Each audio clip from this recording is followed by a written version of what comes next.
রাজধানীর আদ্দিন হাসপাতালে ৬ নবজাতকের মৃত্যুর ঘটনায় পোস্টমর্টেম ছাড়া মামলা হলেও এই সুযোগ কাজে লাগিয়ে আসামিপক্ষ আইনি সুবিধা নিতে পারবে না বলে জানিয়েছেন স্বাস্থ্যমন্ত্রী সর্দার সাখাওয়াত হোসেন। বলেন, এই অপরাধের কোনো ছাড় হবে না, বিচারক আবেগতাড়িত হয়েও রায়ও দেবেন না। সচিবালয়ে নিজ দপ্তরে সাংবাদিকদের এই কথা বলেন স্বাস্থ্যমন্ত্রী। বলেন, চীন ও বাংলাদেশের যৌথ উদ্যোগে ৫টি শহরে নারীদের জন্য আধুনিক হাসপাতাল তৈরি করা হবে।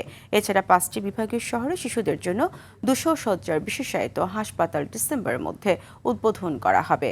৪৯২টি উপজেলায় ৫০ শয্যা হাসপাতালকে ১০১ শয্যার হাসপাতালে রূপান্তরিত করা হবে বলে জানান মন্ত্রী। বাট এক্ষেত্রে দেখেন, it's a very highly sensitive issue. জাজ থেকে শুরু করে সবাই জানে, যদিও আবেগতাড়িত হয়ে জাজ সাহেবরা রায় দেবেন না, but it is the reality যে ৬টা বেবি সম্পূর্ণ অবহেলার কারণে মারা গিয়েছে। এবং রাজুকও যে রিপোর্ট দিচ্ছে সেটাতে টোটালি আনঅথরাইজ ইন্টারনাল স্ট্রাকচার। সব কিছু বিবেচনায় আমার মনে হয় না এই মামলায় তারা কোনো বেনিফিট পাবে।